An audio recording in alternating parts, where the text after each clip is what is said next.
اعوذ باللہ من الشیطان الرجیم بسم اللہ الرحمن الرحیم نحمدہ و نصلی علی رسول کریم اما بعد۔ محترم ناظرین، السلام علیکم ورحمۃ اللہ وبرکاتہ۔ آپ تمام کو دل کی گہرائیوں سے عید کی مبارکباد پیش کرتا ہوں۔ عید الفطر الحمدللہ ہم منائیں۔ اللہ کا احسان ہے کہ ہم کو 30 روزے نصیب ہوئے۔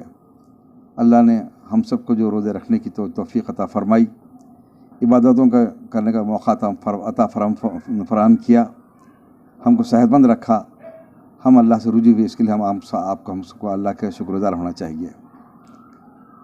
لیکن ہم یہ دیکھیں کہ عید سے قبل جبکہ حکومت اس بات کا ہم کو تیقن دے رہی تھی کہ یہ کبھی تالا بندی یا لاک ڈاؤن نہیں کیا جائے گا، لیکن عید سے 2 دن پہلے یہ آواز اٹھائی جاتی ہے کہ ہم کو فوری تالا بندی کرنے کی ضرورت ہے۔ اب ایک گوشے سے جب یہ آواز اٹھتی ہے تو فوری دیگر جماعتیں، علماء، مشائخ سب ان کی تائید میں لگ جاتے ہیں۔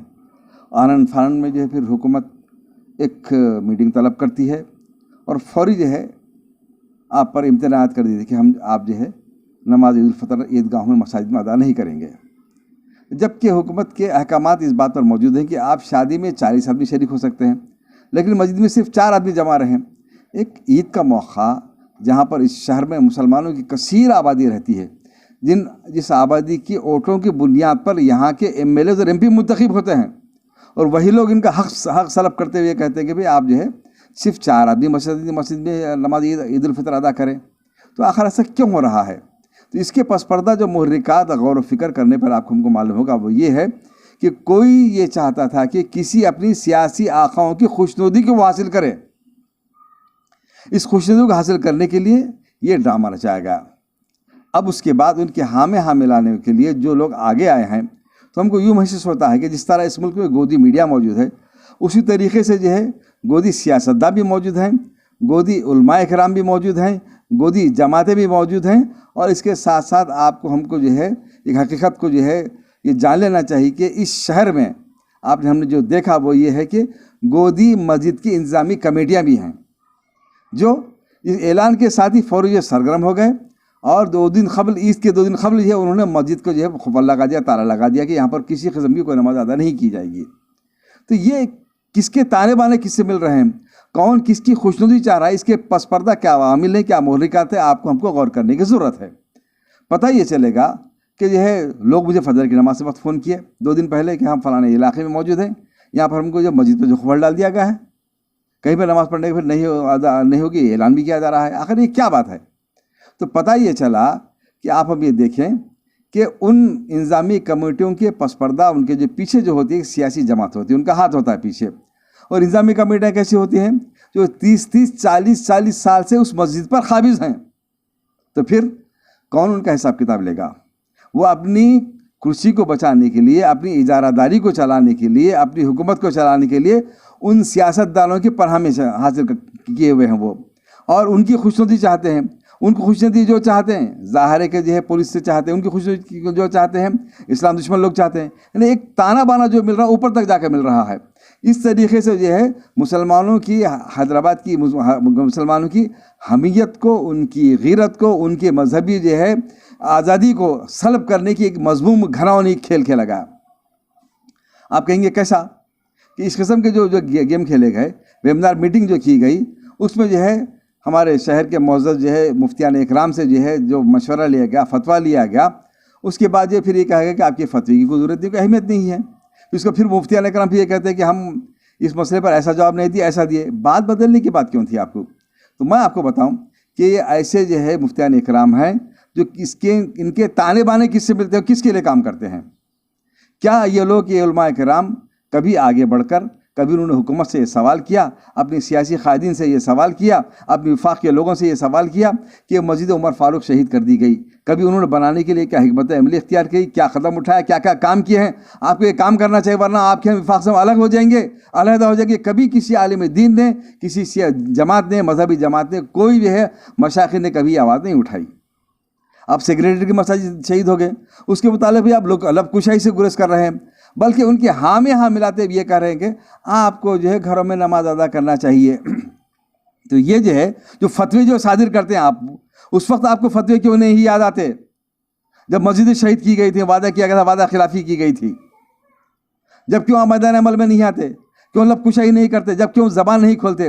تو میں آپ کو بتاؤں کہ جو ہے جب ہم اس وقت جو ہے میں اور ہمارے ساتھی بابر امید کی شہادت کے بعد جب ہم نے عابرس پر نماز ادا کی تھی، ہم کو ٹاڈا جیسے قانون جب کو گرفتار کیا گیا تھا، اس وقت اس شہر کے جو ہمارا شہر کا بڑا جامعہ ہے، اس کے مفتی صاحب نے یہ بیان دیا کہ ہماری نماز صحیح نہیں تھی، ہمارا قبلہ رخ صحیح نہیں تھا، کہ وہاں آ کر وہ چشمدید گواہ تھے وہ.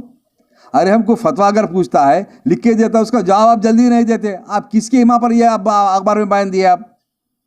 آپ کوئی آپ پر فتویٰ اگر آپ سے حاصل کرنا چاہتا ہو کہ لکھ کے دیتا ہے، اس کو آپ شخصی طور پر جواب دیتے ہیں، لیکن یہاں پر اخبار میں جواب دینے، بیان دینے کی کیا ضرورت ہے آپ کو؟ تو اس سے ثابت ہوتا ہے کہ یہ مفتیان اکرام، یہ علماء اکرام کس کی رضا کے لیے، کس کی خوشنودی کے لیے، کس کے لیے کام کرتے، کس کے یہ اعلی کار ہیں. یہ ملت کی سربلندی کے لیے کبھی کام نہیں کرتے، یہ اسلام کے لیے کام نہیں کرتے، بلکہ یہ لوگ اپنے پیٹ کے لیے، اپنے عہدے کے لیے، اپنے مال کے لیے کام کرتے ہیں. ان لوگوں کا زندگی کا مقصد کیا ہے؟ میری زندگی کا مقصد صرف مال ہے، کمانا، میں اسی لیے ہوں ملا، میں اسی لیے نمازی ہے. اس سے آگے ہٹ کر ان کا کوئی اور مقصد نہیں ہے. کبھی جو ہے یہ میدان عمل میں نہیں آتے. اگر کہ اجازت ملی بہت سے ایک آدھ بیان اردو بیان اخبار میں ایک بیان دے دیں گے، ختم ہوگی بات. لیکن آپ اپنے ہزاروں لاکھوں مریدین کو رکھنے والے، اپنے عقیدت مندوں کو رکھنے والے، آپ کہاں گئے؟ کب کس مسلم مسئلے کو حل کرنے کے لیے آپ جو ہے میدان عمل میں آیا، سڑک پہ آپ نکلے؟ بتائیے آپ ہم کو. کبھی نہیں آتے آپ. اب جو ہے کبھی ایک قدم اٹھاتے نہیں آپ. اب بلکہ یہ آپ کی مصروفیت جو رہتی ہے وہ یہ ہے، آپ ہم کو زکوٰۃ سے، عطیات سے، صدقات سے، فطرے سے آپ ہماری مدد کیجیے. لیکن دنیا یہ جانتی ہے 1.5 سال سے نہ قیام ہے نہ تام ہے، کوئی بھی دینی مدرسوں میں کوئی بچے نہیں ہیں، لیکن ان بچوں کے نام پر آپ چندے ضرور وصول کر لیے آپ. جبکہ اس لاک ڈاؤن کے مسئلے میں مسلمان جو ہے غربت کی زندگی گزار رہے ہیں. ہر جو ہے چھوٹے سے چھوٹا کاروبار کرنے والا آدمی، خواہ وہ جو ہے ایک ڈرائیور کیوں نہ ہو، ایک ترکاری فروش کیوں نہ ہو، چھوٹے چھوٹا کاروبار کرنے والا کیوں نہ ہو، بیوائیں کیوں نہ ہو، یتیم کیوں نہ ہو، یسیر بچے کیوں نہ ہو، چوڑیوں کے کاروبار کرنے والے کیوں نہ ہو، سڑکوں پر چھوٹا موٹا کاروبار کرنے والے کیوں نہ ہو، آپ کب ان تک پہنچے مجھے بتائیے تو صحیح. آپ صحابہ اکرام کی مثال دینے والوں، اللہ کے رسول صلی اللہ علیہ وسلم کی مثال دینے والوں، آپ کب پہنچے ان تک؟ کب آپ نے ان کی دستگیری کی؟ کبھی پہنچے؟ بلکہ یہ کہتے کہ آپ مجھے مال دیجیے، مال دیجیے. مجھے یاد آتا ہے میرے مرحوم دوست مولانا نصیر الدین صاحب رحمۃ اللہ علیہ، جب میں جو ہے جامعۃ البنات میں بیٹھا ہوا تھا، اس وقت جو ہے ایک صاحب آئے، انہوں نے آ کے اس بات کی گزارش کی کہ مولانا جو ہے آپ کے مدرسے کے لیے چندہ دے رہی ہے، رقم آپ لیجئے. تو انہوں نے کہا شکریہ، لیکن مجھے اس چندے کی ضرورت نہیں ہے. بھائی مجھ سے کچھ غلطی ہوگی تو میں معافی چاہتا ہوں، لیکن آپ یہ چندہ ضرور لیجئے. تو اس وقت مولانا نصیر الدین صاحب رحمۃ اللہ علیہ نے جواب دیا، وہ یہ ہے کہ میرے مدرسے کا سالانہ جو بجٹ ہے وہ الحمدللہ وصول ہو چکا. کسی اور مدرسے کو آپ دیجیے، کسی اور مد میں آپ خرچ کیجیے. بولیے ایسا جواب آپ اس شہر کے لوگوں نے کبھی کسی جامعے سے، کسی مدرسے کے مدرسے آپ سے سنا ہے کبھی آپ نے؟ تو اسی طریقے سے مسجد کے کمیٹیوں پہ 30 40 سال سے لوگ جو مسلط ہیں، ان کو ہٹانے کی ضرورت ہے. ہاں الحمدللہ میں اس شہر کے حیدرآباد کے لوگوں کو مبارکباد دیتا ہوں تو اس شہر کے مسلمانوں نے اس حکم نامے کی مخالفت کی، علماء کے مفتیوں کے فتووں کو نظر انداز کر دیا اور قائدین کے مشوروں کو نظر انداز کر دے کے ان کو کونے میں پھینک دیا اٹھا کر. اور مسلمانوں نے یہ باہمت طریقے سے مسجدوں میں نماز ادا کی، 1 2 3 جو ہے انداز انہوں نے جماعتیں جو ہے قائم کی. اس طریقے سے اللہ کی رضا حاصل کرنے کی انہوں نے کوشش کی. اس طریقے کو اختیار کرتے ہوئے اپنی سیاسی آخاؤں کی، اپنے جو ہے دوسرے آخاؤں کی عادت، ان کی جو ہے رضا حاصل کرنے کی علماء کی طرح کوشش نہیں کی، سیاسی قائدین کی طرح، سیاسی اور مذہبی جماعتوں کی طرح کوشش نہیں کی، بلکہ اپنے موقع پر ڈٹے رہے اور اس بات کو ثابت کیا دیکھو ہم اللہ کی رضا کے لیے ہر قسم کا جو مقابلہ کرنے کے لیے ہم تیار ہیں. ہم نماز ادا کیا انہوں نے، اور ساتھ ہی ساتھ انہوں نے یہ ثبوت بھی پیش کیا کہ آپ مسجدوں پر تہجد ادا کرتے ہو، اور جو ہے شب معراج کے موقع پر جو ہے مکہ میں تو خبر ڈالتے ہو، اور سامنے جو ہے وہاں پر ہولی کے موقع پر جو ہے مندر میں پوجا ہوتی رہتی ہے، اور اسی طریقے سے آپ ہم کو عید کی نماز ادا کرنے نہیں دیتے، اور اسی دن جو ہے چار مینار کی داغ پر مندر پر پوجا ہوتی ہے اور پولیس کی نگرانی میں ہوتی ہے.